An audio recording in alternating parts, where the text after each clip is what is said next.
Welcome to Season 4 of SheVentures. I am your host, Doria Lavanino. SheVentures is a podcast about women who are pivoting in their lives and careers. We live in a world where women of color founders raise 0.5% of all venture capital in 2020, and women overall a paltry 2.2%. This podcast is about elevating women's voices. Our new website, SheVenturesPodcast.com, provides resources, actionable tips, mentorship, and community. We do not subscribe to the idea that there is a dearth of fundable ideas from women. There is no pipeline problem. There may be a visibility problem, and that is what we are here to fix together.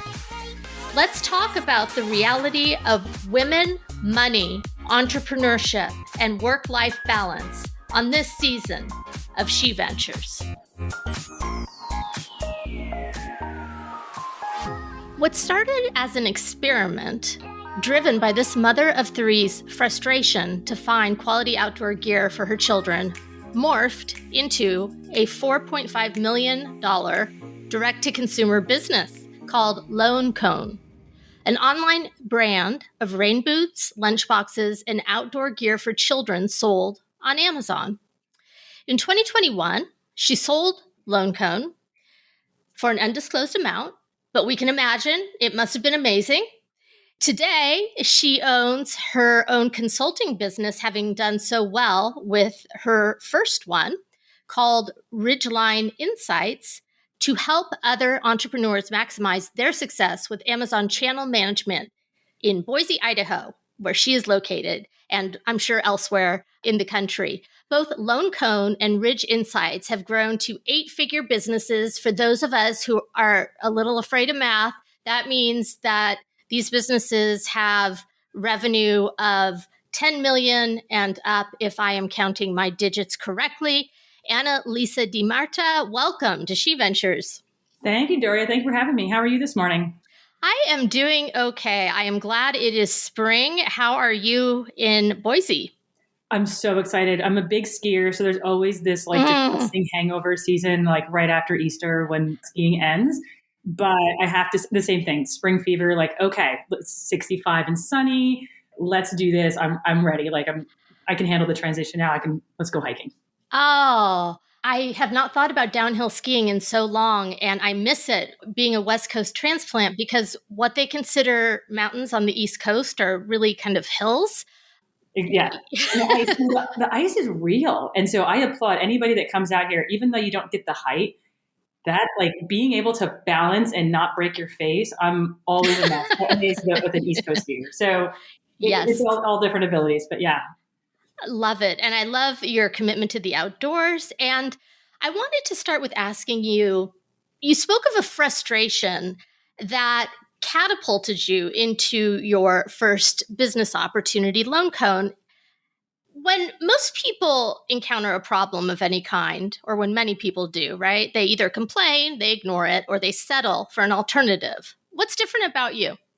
My background, after I finished my MBA, so we talked about this earlier, went to Rochester during the last recession, jobs that paid really well and now suddenly weren't paying. And so I was kind of balancing this self-employment and doing some payroll on the side because it didn't make sense to go to work full time. So I had this online arbitrage business where I was buying and selling stuff on Amazon. It was just like most people, just a way to how can I pay my mortgage, supplement my income. But I scaled that. That was a neat thing to just hey, I can do this more. Rather than just buy 1 or 2 trinkets, can I buy 100 trinkets directly from the manufacturer? And this is back in 2013, 2014, and manufacturers were Amazon's this wild, wild west and unknown marketplace. I'd gotten in with a handful of manufacturers, and so I was buying and selling products. As I had my family, having this side business, which really had become a full-time business at this point, was a really nice opportunity to be able to balance being home with my children, but still have this mental capacity of I still want to work and contribute in different meaningful ways for me. I was shopping with my oldest, who at the time was 1 or 2, and I wanted to get her a pair of rain boots, spring season, muddy, the trails out here get really disastrous. And so I walk into REI, which I love REI. Yeah, me too. Oh my gosh, I haven't thought about that forever. Yeah, great store. So we walk in and I'm man, it's just these ugly black utilitarian boots. And I'm and my kid's I want pink glitter. So then I'm like, well, let's go over to like, I can't remember if we went to Target or Walmart or something. And I was like, God, these are just cartoon characters blasted on the front. I was like, I can't believe there's not something that's just like simple and easy. A light bulb went off and I was like, I've had these theories about the Amazon marketplace.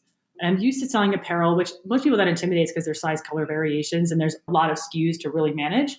How hard could it be to just put a couple of prints on a few rain boots and let's see what happens? Like, I know I want this. There has to be other moms out there who just don't want cartoons all over their boots or, something that kind of looks a little bit more elevated style.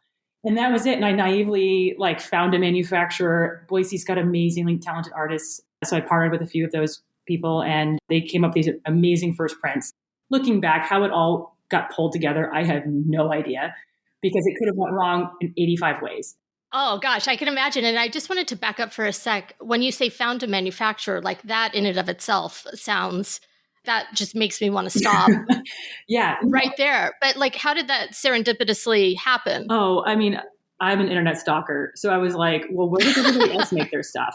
And now it's like there's Alibaba and AliExpress but there was back then, but it wasn't the same. It was definitely a little bit more of a sketchy, unknown environment, was at least my perception. So you can reverse look up where people manufacture their products. And I went through a couple of my competitors and I think I should probably look at my old inbox. Smart. Just blindly like, dear sir, I would like to make rain boots, please. Here's a picture of what I would like to make. I mean, no mold concept. Now, if I want to make a product, the level of research that goes into finding the right partner, it takes me weeks, months of vetting people. Just the fact that I got lucky on the first strike. I remember like we had to wire a deposit. Again, I don't know anything. I don't think I sent a wire before this in my life. And it was like, I was reading the bank wire directions and it was like the middle of Hangzhou Road, Hangzhou, China. And I was like, that seems legit. I'm curious, how much did you wire for your first wire? $6,000 to $10,000. But that's quite a chunk of change, right? To not be completely sure. Yeah, no. As we scaled, like those purchase orders could become a couple $100,000. But I think this might have been like a 20% deposit, like good faith. And I was like, fingers crossed, this works. Like, please don't scam me. I lucked out. Like, I truly have the best manufacturer. I think that's one of our best secrets. I can't say enough good. Like, I've gone to China a bunch of times to hang out with these folks and they're just amazing. And it was really, our business grew and so did their business. And it was really nice because I was always the big fish to them, but we always had a good, like, mutual respect. And there's been issues and it's always been like I know Chinese culture can be a little bit off-putting, but it's always been very, I guess, evenly divided. So it's like, okay, look, you screwed up, I screwed up. Let's meet in the middle. And it's always with the bigger picture in mind. They gave us our own production line. I have like a dedicated staff. Wonderful. And that really made a big difference. But it was also cool that like my rising tide floated their boat too. So they've taken on some other clients, but still maintained integrity with our products. So yeah. That would be my fear. Like working with consultants today, sometimes I worry you do want everyone that you work with to succeed. But at the same time, there's that tipping point where they become so successful that they may not have as much time anymore. So it's a hard one to navigate. Exactly. And in that relationship too, I've been very transparent of like, when I go there, I'm like, who else do you produce for? Let's talk through this. And there's been a couple competitors in Amazon that became very fierce with me. And I was like, I'm coming back here in 3 months. You will not produce this manufacturer anymore. Tell them to find someplace else. Good for you. And they did. And I think the thing that's always helped, and I was very sheepish about this, and now I realize it was a good thing for their culture. Every time I went to China, I would get courted by other manufacturers. And I would make sure that they knew that I'd be like, oh, I can't stay here on Wednesday because I will be with this other factory. Do you know where they are? Like, yes. I mean, and it's a very, very, very small community. So that helps. I think it was just like, you're always replaceable. In fact, I would produce certain lines in other factories just to make sure I had a relationship with them. But that took a long time to figure out, so it wasn't overnight. But it was a great relationship. And I'm upset that the pandemic took over because I have like 4 years left on my Chinese visa. Really would love to just go back and like hang out with them. And they're cool folks. Hopefully we'll get to that point. I'm hopeful. You said your first child was 1. So I'm assuming that Lone Cone's journey happened as you were having your other children. Is that right? Yeah. So I had 3 kids in 3 years, which I do not recommend that for anybody. But yeah, a lot of our models, like our early photos were all of my children or like their friends. And I remember a couple of people, I would send them like a cease and desist for violating my copyright. And they're like, you can't, these are our photos. And I was like, dude, that's my son in that photo. Like, Yeah, don't tell me. yeah. So no, my kids grew up with Lone Cone. And I think that's how like our community still knows me as like the girl with rainbows. If I'm understanding, you had 3 kids over the course of 3 years and grew a business. Can you give listeners looking back some tips on how you navigated that and how your husband navigated that? It's a blur. You look back, I think there's a reason, like it's sort of like you break up with a boyfriend. At first they're so terrible, but then all you remember is the good. So I definitely know in the thick of it, like 3 kids in diapers was a lot, but you didn't know any better. And I think I'm just somebody who I don't sit still. I do remember sectioning off times in my day to like, okay, take the little guys for a walk. Let's go to the park. Let's go to the zoo. But then being very like, during your nap time, that's the time like something's going in the crock pot and I'm going to bust out a couple emails. And dealing with especially manufacturers overseas, that was nice because I could do stuff like later in the evening or early in the morning and I would catch them, or in that, as opposed to trying to mimic a 8 to 5. And I realized I've taken that now with me as I have a company of about 25 or so employees. I love my flexible work schedule, and it's a gift I give to everybody else. And I'm like, everyone works at different times. If you made me sit down all day, I would be the most unproductive person, but I will work so hard for 2 hours. And then I'm like, okay, now I got to go on a walk, or I got to, sort my closet because that's stressing me out. Springtime. I'm like, what am I going to wear this spring? Right. My brain works in different chunks. So I don't know what the advice is other than time management, to-do lists. And then as the kids got bigger, I think one of the things that I felt really selfish and guilty about, especially being 2 work from home parents, was getting in-home childcare. I think that was probably a game changer of having, and it wasn't for me, I think, because it was like, I don't want to miss any moments with them. But I think the thing I've learned as a parent, it's quality, not quantity. And I always had this fantasy of like, I want to be the mom that's going to stand at the end of the driveway when the school bus comes and hug them and say like, how was your day? And I realized my kids are just jerks getting off the school bus. Like Yeah. like when I walk in the door, it's a tornado. Like they're starving to death. Somebody irritated them. Of course, they got into a fight with each other on the school bus. So it's like, they're cats in a paper bag. But I've learned, like my babysitter feels that. I come home at like 5:30 or walk out of my home office, whichever I'm doing. And at that point, they're calm. They've gotten their ragies out for the day, and we can have a peaceful evening or relatively peaceful with 3 kids. But because that was, I think, the biggest game changer was being selfish enough to say, even though I'm home, I'm going to lock myself in my kitchen table or my office or whatever at the time I was doing. And this babysitter's here during these hours, and you're taking the kids to the park, or you're taking the kids to the doctor's appointment, or you're doing Yeah. I really love that. And it's interesting. Last week, I had a guest on who spoke about the exact same issue, mom guilt. Her issue was that she wanted to be there for her son's first dentist appointment, which is completely understandable. But she also had a speaking engagement that was paying her $1,000 a minute. Yeah. Yeah.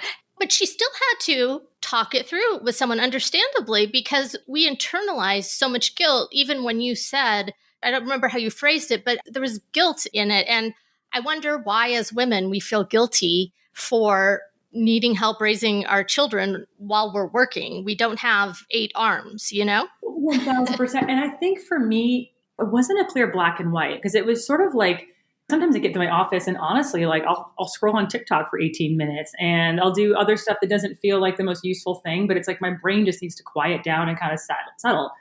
I think there's this guilt about like, I should be this hyper productive person, or I shouldn't be, missing those little things. And now I realize I hate taking my kids to the dentist. Like at first, yeah, you want to be there. You're like, actually, no, I end up sitting in this weird waiting room and I don't want to make small talk with the receptionist. I would rather be doing so.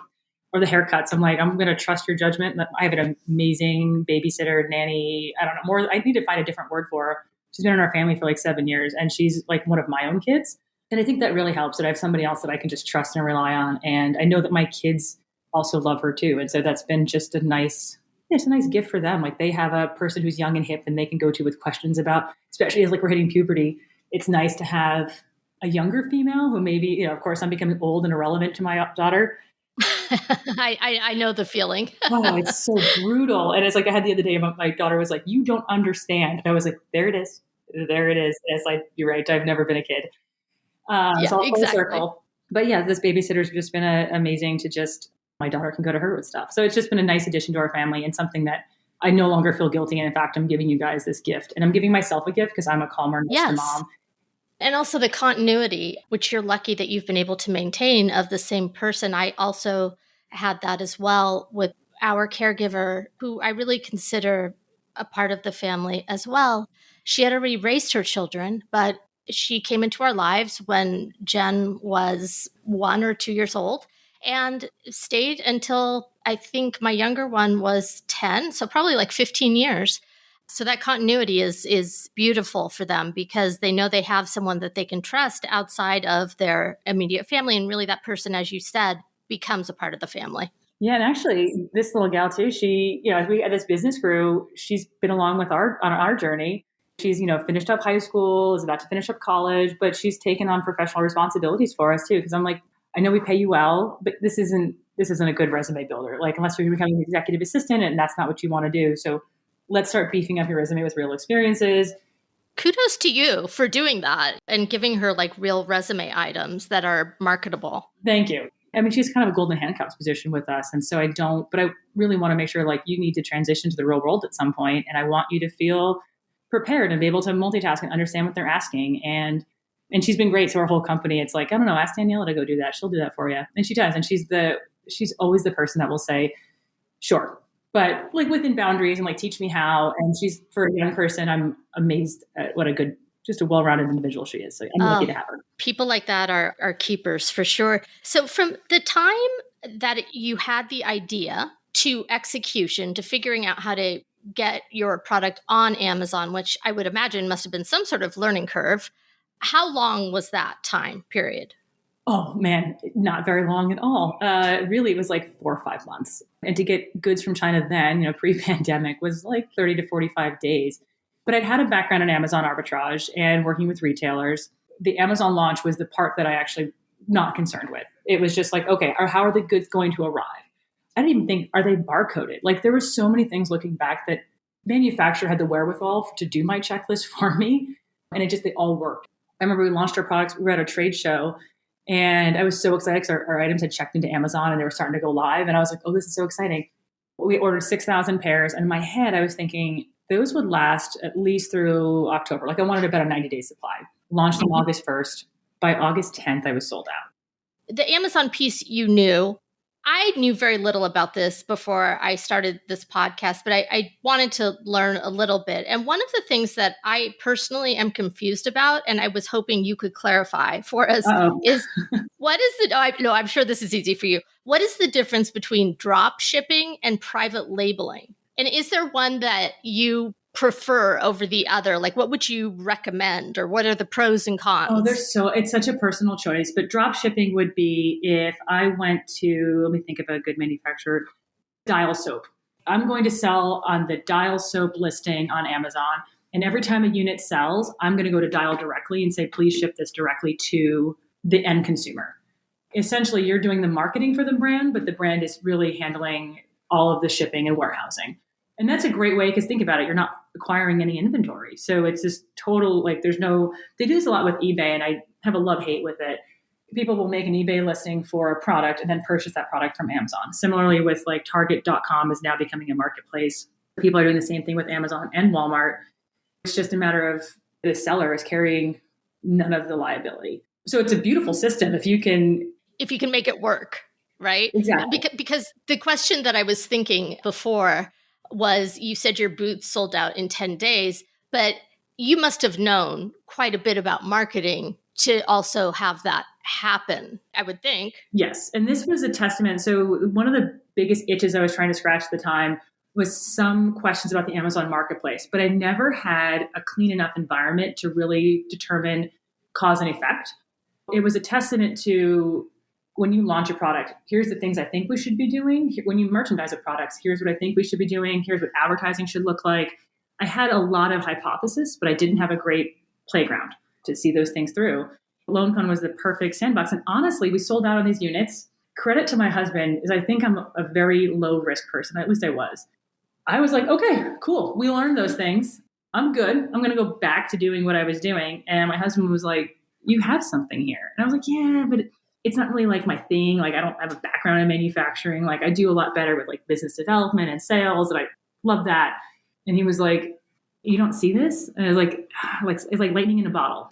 Reluctantly, I remember like almost being like sent to the corner to be like, fine, I'll be by myself. I'll do this. And then at some point I kind of became feral and I couldn't work with my team anymore because it was my baby. And I kind of lived on an island within our company and ended up adding my own employees and kind of making my own business within a business. It worked out really well. But like, if it wasn't for my husband's persistence, I probably would have dropped the whole thing. So private label though, just to clarify for folks who are curious, private label would be like in your grocery store brand is private label. So they would go to, the canned green beans and say, can I put my label on your canned green beans? Even though you're selling for Dole or I can't think of any other canned bean companies. So like, for example, if as SheVentures, I wanted to say, I don't know, sell t-shirts with various artistic elements on them, and I want to put them on Amazon, would that be private labeling if it was under SheVentures? I guess so, right? That would, well, no, because you're making your own designs in that case, unless you were, everyone's going to buy the blanks, right? So you're going to buy them from like Gildan or Alternative, right? The t-shirt manufacturers. Right. But those are your designs. So you're just getting the base. Private label would truly be where you and I are both going to sell a pink hairbrush. I go to Alibaba, but we're each going to put a logo on the handle. You have SheVentures on the logo. I have Ridgeline on my logo. It's the same product, same manufacturer, same everything. The only difference is our logo placement, color design, packaging. But at the end of the core is the same product. That is very helpful because I think it's a little bit confusing to newbies like myself. When I was reading about it, I was like, and I was looking at this diagram and I got a little bit confused.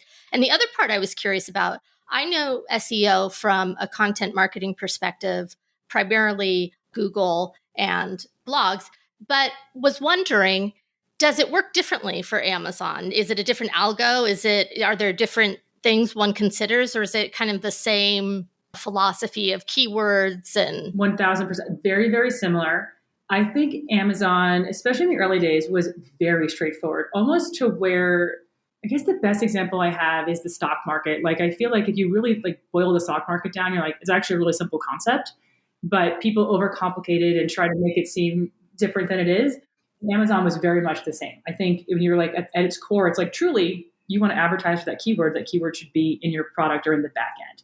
Amazon still to this day doesn't have the most sophisticated algorithm to where if you search the word apple, like, do you mean computer or do you mean the fruit? Like Amazon's algorithm is not overly sophisticated enough, which surprises me, but it's going to be based now off of consumer behavior. So more people that type in apple, they really mean the computer. So unless you want the fruit, good luck, like keep searching.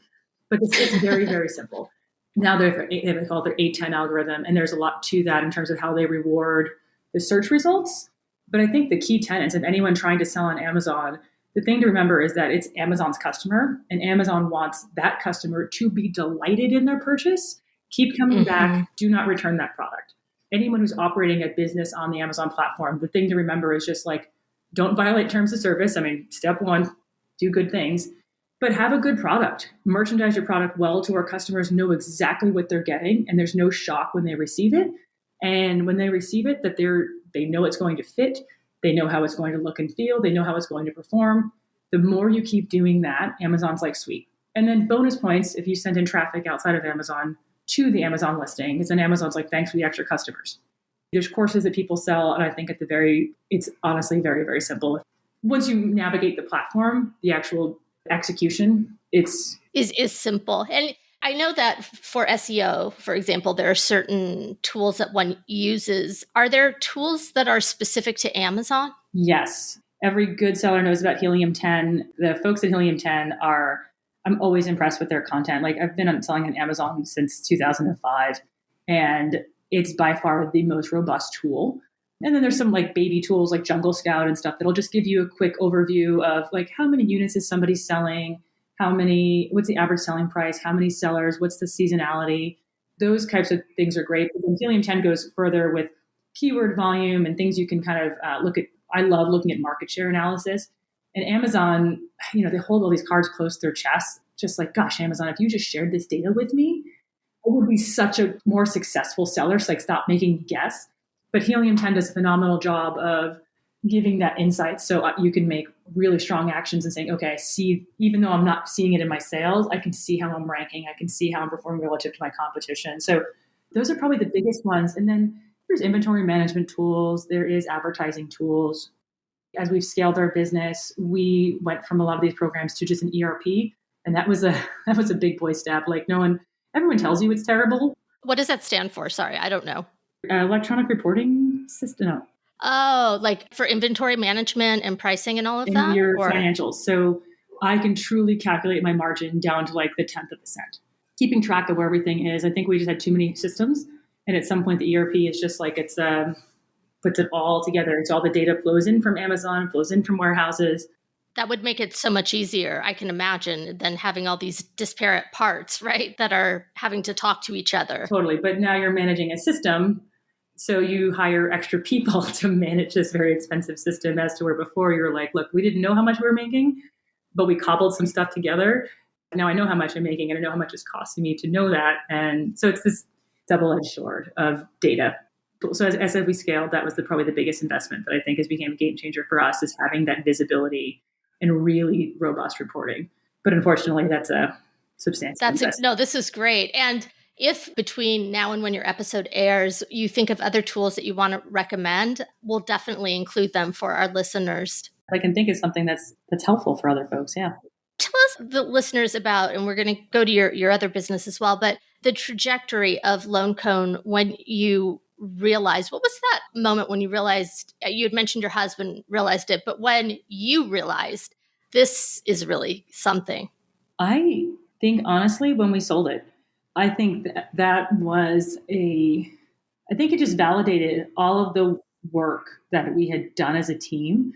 And that was it. Or even I think just courting somebody who wanted to buy our company was a flattering feeling that was like, wow, you want this thing? Like this thing that I've been working on I took seriously, but I didn't, you know what I mean? Like it was just, I was having fun.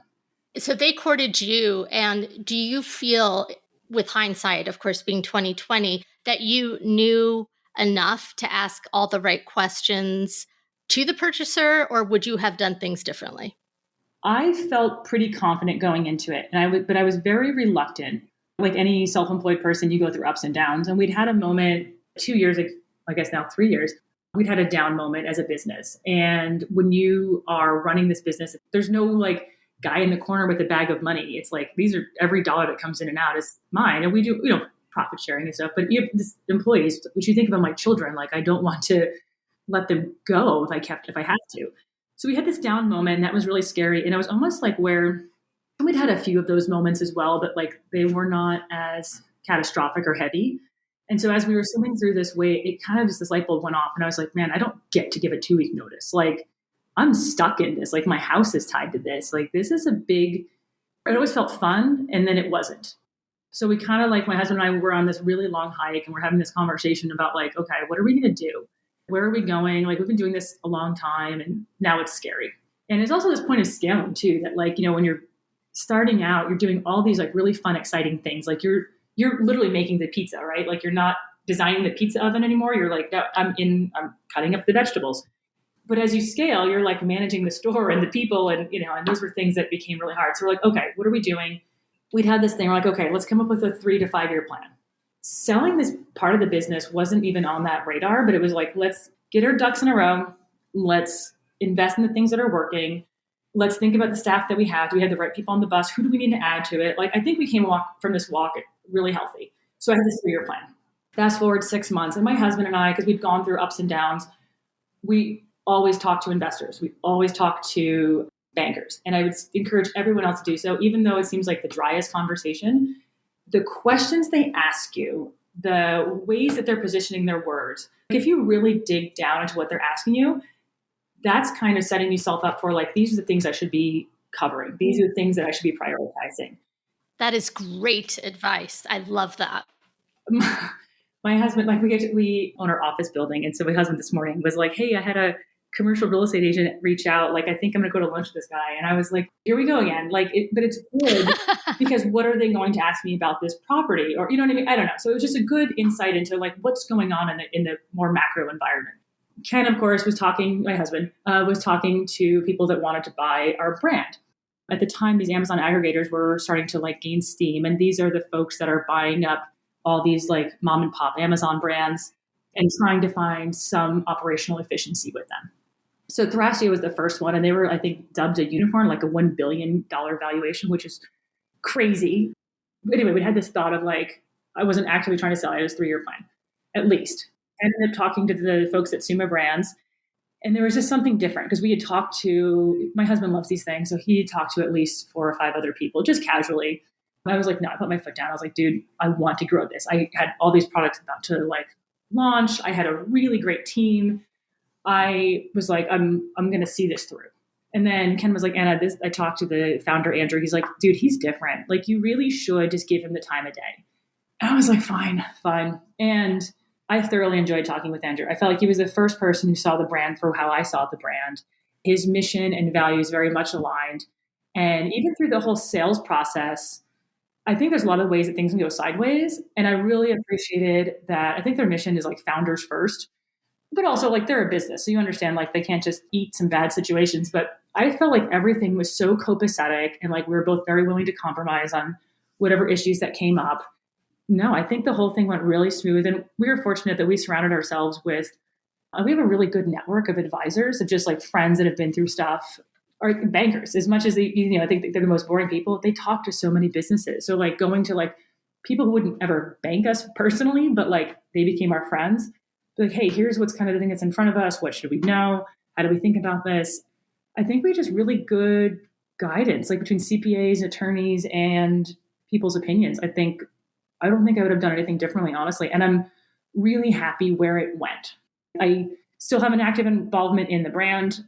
That's what I was going to ask, because I know oftentimes when you sell, the company that acquires you has golden handcuffs on founders. And so I was wondering if that happened to you and if for how long you had to do that, if it applied at all. I can't disclose the details of my involvement, but it doesn't feel like it sounds very FBI-esque. Okay. No, I'm kidding. Just teasing. No, but it was kind of I think about like a closed adoption or like what I have. And I love it because the folks that they've onboarded are very bright, very talented. They all came from, amazing organizations. So it's neat sitting at the table. And I have to admit, like there was a number of times we'd have these meetings with listening to like their business, how overall business, and like, here's what's going on, sales, marketing, I have to admit, like the first handful, I sat there because I've been self-employed for so long.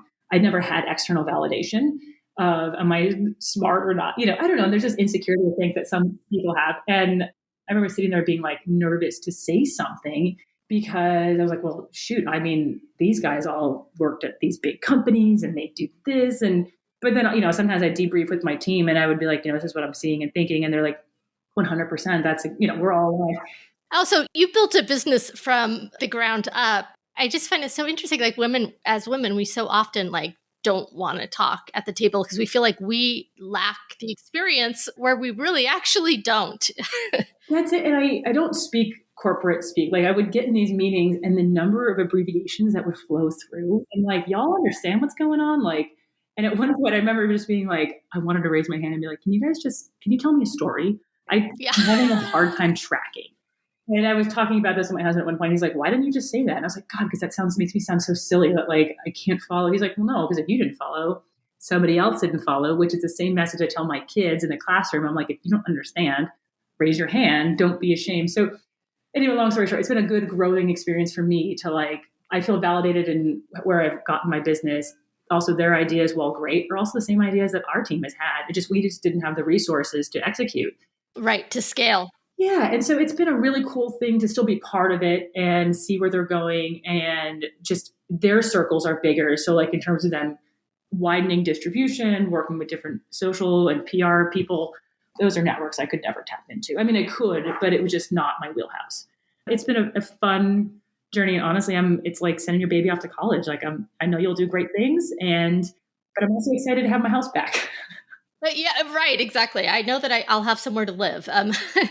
No, that is important. And before we go to your pivot, to your next business, there were 2 questions I wanted to ask.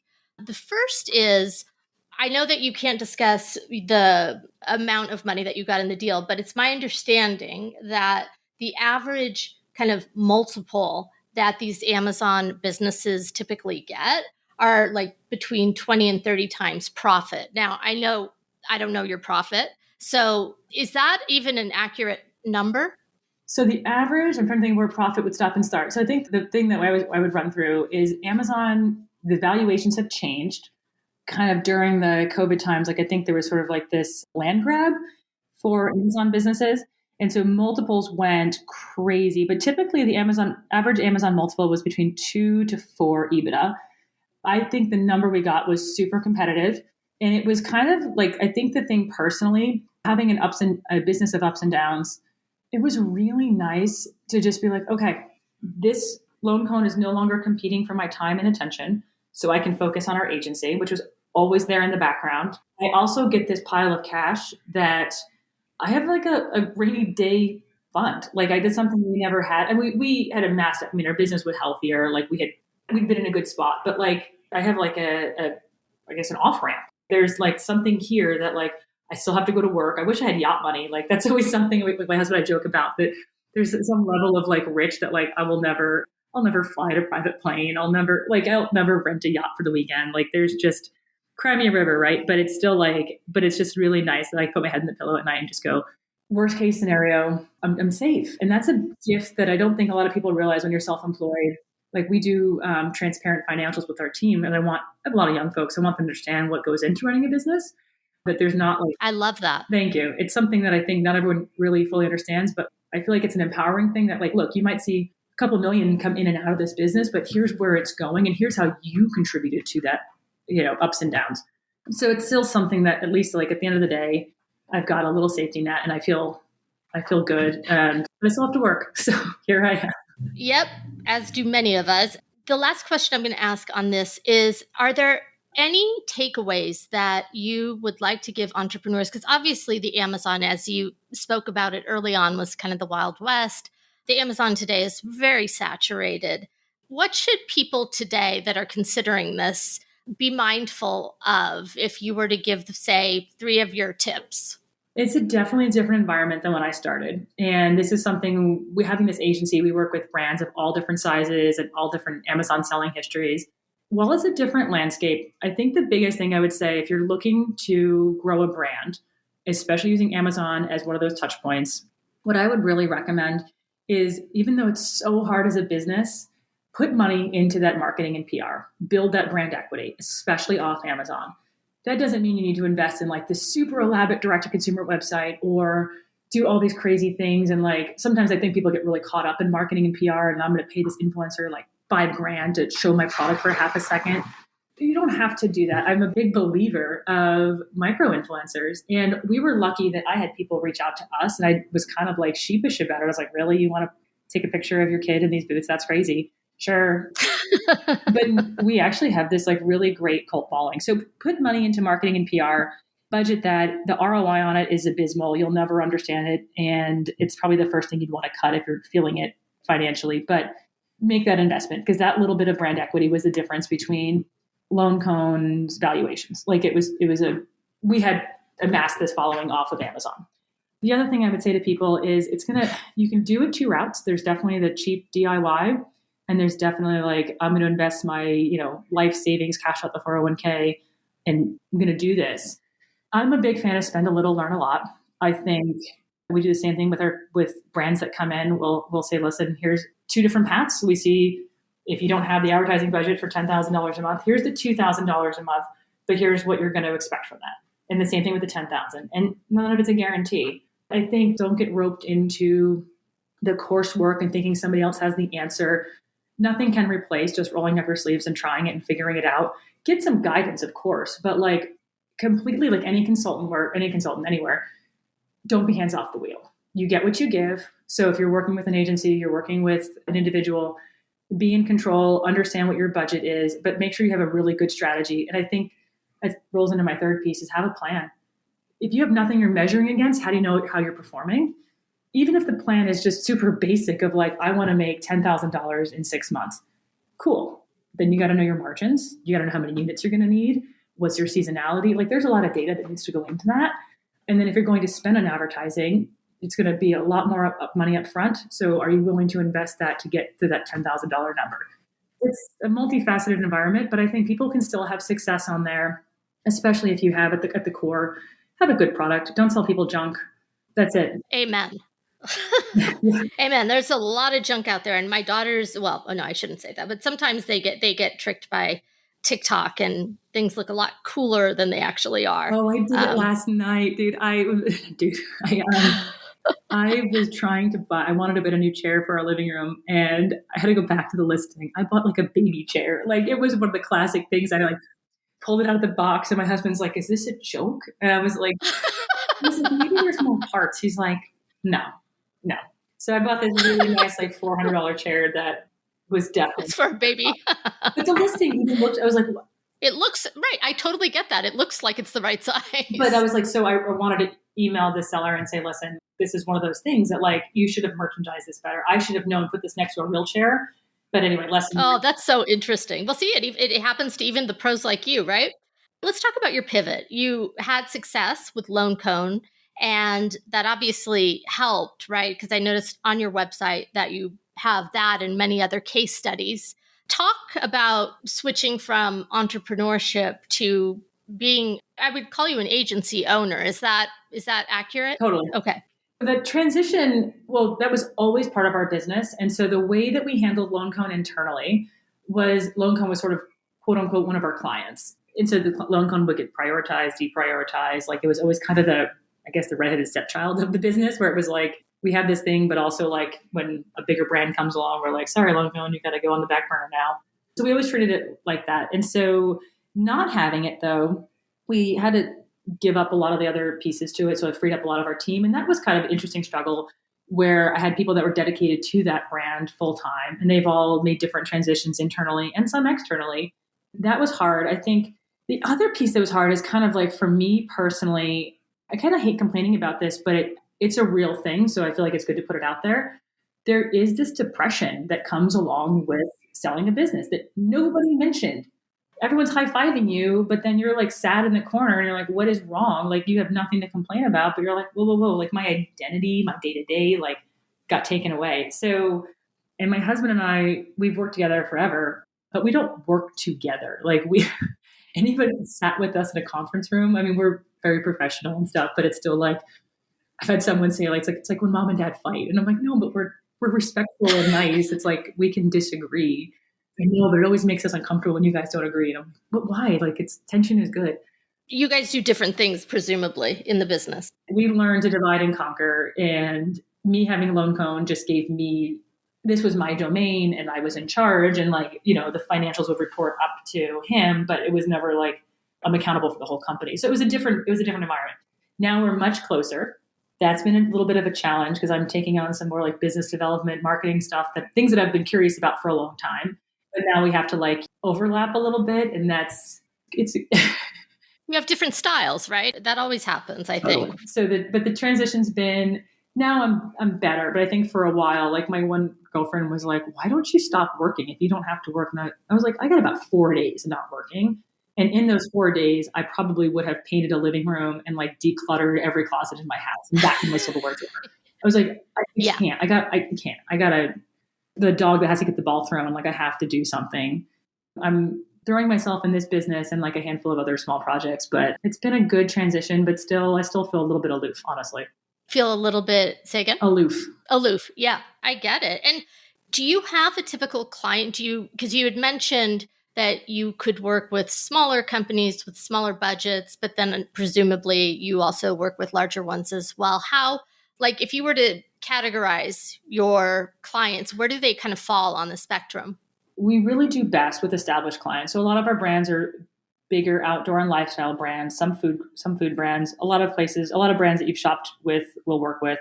And I love those brands because similar to Lone Cone, they have an omnichannel strategy. And for us, Amazon is not a marketplace that as a brand, even if you're small, you shouldn't silo it to just Amazon. Like what else are you doing? Whatever you're prioritizing in an REI, we should be prioritizing that on Amazon. I wanted to stop you there just for a sec, because when I looked up LoanCone, I noticed that there's also a website, and I didn't know if that was then connected to Amazon or if it was a separate, I mean, it's obviously a separate portal, but that's what you're talking about, right? When you say omnichannel approach. So omnichannel for me is all the consumer touch points in which a brand would be interacting with. So if you have shelf space at a brick and mortar store, I mean, let's say you have a product for bicycles. So all those mom and pop bike shops, that's one of your distribution strategies. If you're also on Amazon, you're also on Walmart, maybe you have eBay. Even if you are like, maybe you have a really cool business where you could private label part of your business. I think all the brands we deal with do different types of things. Like one of our brands is a well-known camping brand. And so they will private label some of their tents or some of their sleeping bags. Different, not the same materials, but they're giving up space in their manufacturing facility for another brand to come in and put their logo on. Or they'll make we only make orange and red, but if you want to make the black version of us, here's our brand, but you own all the black versions. Because every brand will have a different strategy. And where our agency does best is with brands that are a little bit more established, that understand the importance and the complexity of the Amazon marketplace, but also will work with us to share their strategy so that they can have a better output on the Amazon platform. I think the more that people treat us siloed, which is not a good environment, because Amazon has become the Google of search. If you get served this really great Instagram ad for an under eye cream, you're going to go to Amazon and type in under eye cream, Instagram. Maybe you saw the package for a split second and it was like teal. So like teal. You're not just going to search for L'Oreal under eye cream, even though that's what it was, because Amazon is just a generic search term. So very similarly, when we work with people, we want to know what else you're doing so we can capitalize on the off Amazon marketing. And I think that's where we shine. That's great to know your sweet spot. Talk to us about the services that Ridgeline offers and how are you different from your competitors? This is the question that keeps me up at night. Thank you for bringing it up. I think like everyone, you are always wondering how you're better. And I think there's always this massive insecurity and fear that just drives us forward. And we're also just ignorant enough to not always let that, debilitate us. Where we shine is a lot of in the hard, heavy lifting of Amazon. So I think everybody can talk about we'll make your page look pretty. We'll do some advertising. Advertising is an art. And we have the best advertising team. I've got 3 folks that work for us that are 10 out of 10 amazing. I don't know how we still have them because they're just phenomenal.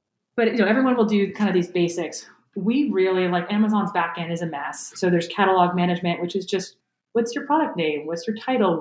Where are you going? Are you under a backpack or are you a school product? And are you a kitchen product or a home? That really makes a difference. Our backend catalog team is amazing.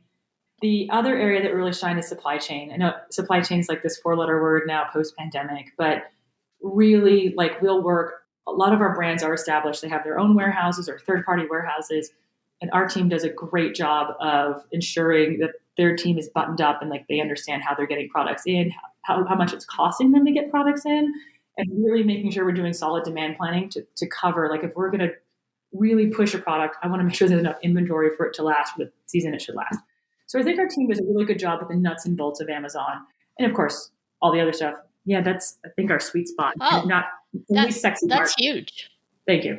I hate it when I say huge because it reminds me of someone whose name I don't want to mention. I had not thought about that guy since you said that. I mean, that was my undergrad, and I worked at a TV station at the time. So I did my undergrad in Syracuse. That guy that was it. It was that was his word. But I did local sales advertising, and I remember I had to go to the lot and go visit that dude, and he was the same character. I can't believe he's still on. That makes me so happy. Little nostalgia. Yes. What tips, as we're wrapping up, because I know that we're close to the end of the hour, what tips would you like to give aspiring female entrepreneurs is one question. And the other one, I'll give them to you both so you can noodle on them. Are there any rookie mistakes that you'd like to mention for people to avoid? Yeah, my response is going to go to both of those. It's trust your gut. I think the more I've been in business, the more people I've talked to, the more rooms I've been in, I think I've always just been insecure. I mean, confident with my team, but insecure with external people. And for not a good reason, just lives in my head. Trust your gut, right? And so if you're running a business now, or you're thinking about running a business, and you run your idea by your best friend or your partner or somebody and they, people will give you feedback, but it's like anytime you ask somebody for feedback, you're going to get a different response from every person. You know what problem you're solving. You know what you're doing. It's always good to check yourself and make sure that, like, I always love a good SWOT once in a while, like looking at your strengths, weaknesses, opportunities, threats, internally and externally. It doesn't have to be a collaborative process, but definitely doing that can give you a reality check. Like if you're about to go knees deep into real estate and you're like, well, a recession is looming. How does that impact you? Doesn't mean that you have to change your model, but how does that impact you? But I think at the end of the day, you know your business better than anybody else. Don't let anybody else pull you away from that. I think that's it. And that's the lesson I've learned more and more again, that it's just like, I did have the right answer. Yeah. So many women have what now is called imposter syndrome, right? We feel like we don't belong, but we do belong. We do deserve and have earned a seat at the table.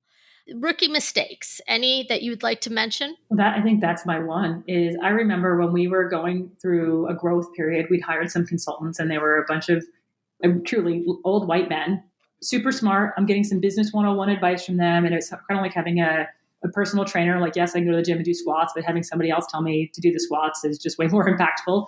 So having these old white guys tell us what to do was really important. But that was the first moment I learned to trust my gut, because there was stuff there. Their advice didn't line up with where we were going and what we were doing and what I could see. And I was like, okay, we have to break up, because ultimately this is a push-pull and the friction's not worth what I'm paying you. And I think that was just validating, because our business did go in the way that it could have not, but fortunately it didn't go the way they were predicting. That's still that same like rookie mistake of go into things eyes wide open, understand the risks, understand what you're going to get out of it. Again, if you have a plan, like what's the goal you're working towards, but really like you're the orchestra conductor, you know what the percussions are doing, the woodwinds, or the strings, whatever else is in there. Some people only understand a section of it. And so you see the whole picture and don't let anybody pull you away from that.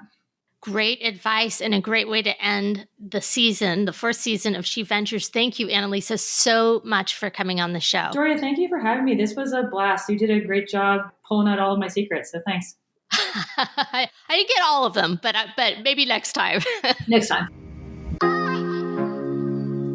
You've been listening to SheVentures. Like what you heard? You can find us wherever you get your podcasts. Be sure to subscribe and sign up for our newsletter so you never miss a show.